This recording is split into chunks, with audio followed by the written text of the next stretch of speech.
Singer ಪೃಥ್ವಿ ಭಟ್ ಮದುವೆ ಆರೋಪಕ್ಕೆ ನರಹರಿ ದೀಕ್ಷಿತ್ ಅವರು ಕೂಡ ಸ್ಪಷ್ಟನೆ ಕೊಟ್ಟಿದ್ದಾರೆ. ಹವ್ಯಕ ಬ್ರಾಹ್ಮಣ ಗ್ರೂಪ್ನಲ್ಲಿ ಸುಗಮ ಸಂಗೀತ ಶಿಕ್ಷಕ ಸ್ಪಷ್ಟನೆಯನ್ನ ಕೊಟ್ಟಿದ್ದಾರೆ.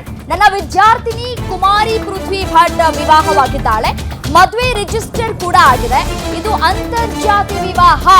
ನಾನು ಪೃಥ್ವಿ ಮನೆಗೆ ಹೋಗಿ ಪೃಥ್ವಿ ತಂದೆ ತಾಯಿಗೆ ಹೇಳಿದ್ದೆ, ನೀವು ಹುಡುಗನನ್ನ ಕರೆಸಿ ಮಾತನಾಡಿ ಅಂತ ಕೂಡ ಹೇಳಿದ್ದೆ. ಅವರು ಮದುವೆ ಆಗೋದು ನಿಶ್ಚಿತ ಅಂತ ಕೂಡ ಹೇಳಿದ್ದೆ. ಆದ್ರೆ ಅವರು ಅದನ್ನ ಪರಿಗಣಿಸಲಿಲ್ಲ ಅಂತ ನರಹರಿ ದೀಕ್ಷಿತ್ ಪೃಥ್ವಿ ಅಭಿಷೇಕ್ ಮದುವೆ ವಿಚಾರದಲ್ಲಿ ನನ್ನದೇನೂ ತಪ್ಪಿಲ್ಲ ಅನ್ನೋದು ಸ್ಪಷ್ಟಪಡಿಸಿದ್ದಾರೆ.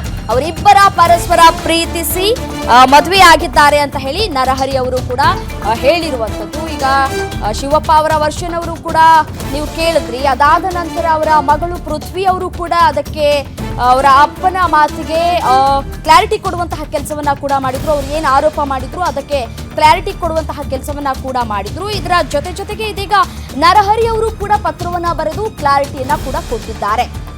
ನನ್ನ ವಿದ್ಯಾರ್ಥಿನಿ ಕುಮಾರಿ ಪೃಥ್ವಿ ಭಟ್ ವಿವಾಹ ಆಗಿದ್ದಾಳೆ.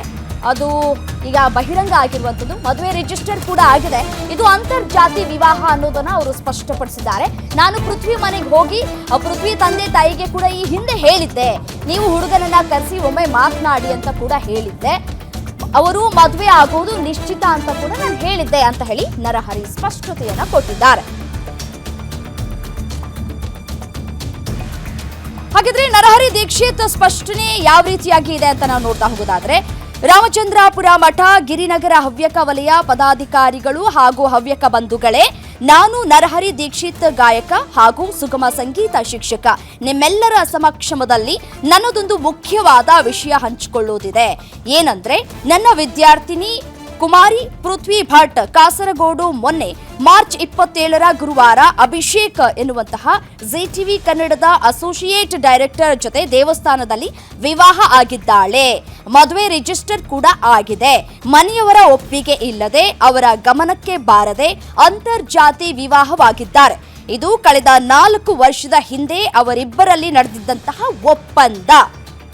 ಸಹಜವಾಗಿ ಹವ್ಯಕರಲ್ಲದ ನಮ್ಮವರಲ್ಲದ ಹುಡುಗನನ್ನ ಮದುವೆಯಾಗಿದ್ದು ತಂದೆ ತಾಯಿಗಳಿಗೆ ಬೇಸರ ತಂದಿರಬಹುದು.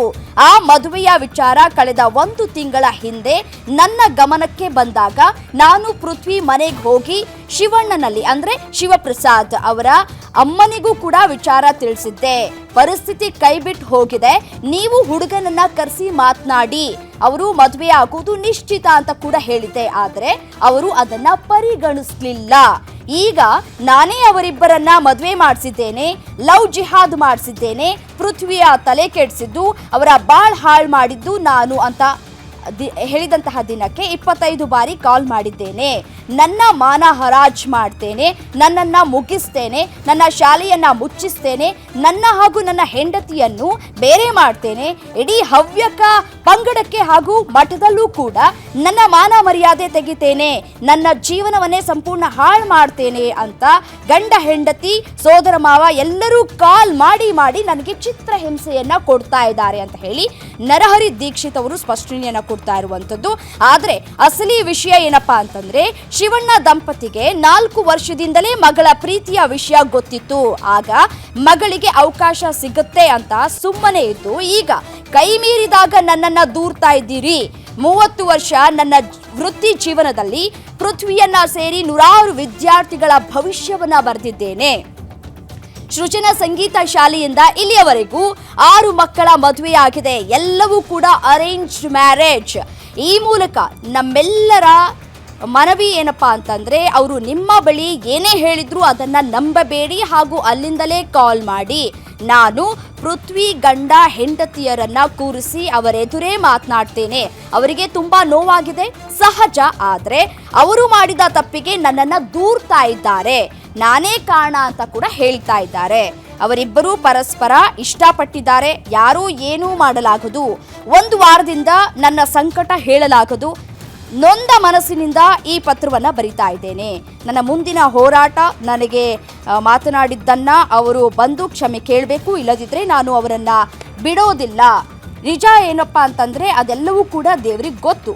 ಶ್ರೀಧರ ಸ್ವಾಮಿಗಳ ಆಶೀರ್ವಾದದಿಂದ ಹಾಗೂ ಗುರುಗಳ ಆಶೀರ್ವಾದ ದಿನದ ನಾನು ಇಲ್ಲಿಯವರೆಗೂ ಕೂಡ ಬಂದಿದ್ದೇನೆ. ನನ್ನ ಶ್ರಮದ ಫಲ ನನ್ನ ಈಗಿನ ಇರುವಿಕೆಗೆ ಸಾಕ್ಷಿ ಅಂತ ಹೇಳಿ ನಿಮ್ಮವ ನರಹರಿ ದೀಕ್ಷಿತ್ ಮಂಚಾಲೆ ಅಂತ ಹೇಳಿ ಅವರು ಸುದೀರ್ಘವಾಗಿ ಪತ್ರವನ್ನ ಬರೆದು ಸ್ಪಷ್ಟನೆಯನ್ನ ಕೊಟ್ಟಿದ್ದಾರೆ. ನರಹರಿ ದೀಕ್ಷಿತ್ ಅವರು ಸ್ಪಷ್ಟನೆಯನ್ನ ಕೂಡ ಕೊಟ್ಟಿರುವಂಥದ್ದು.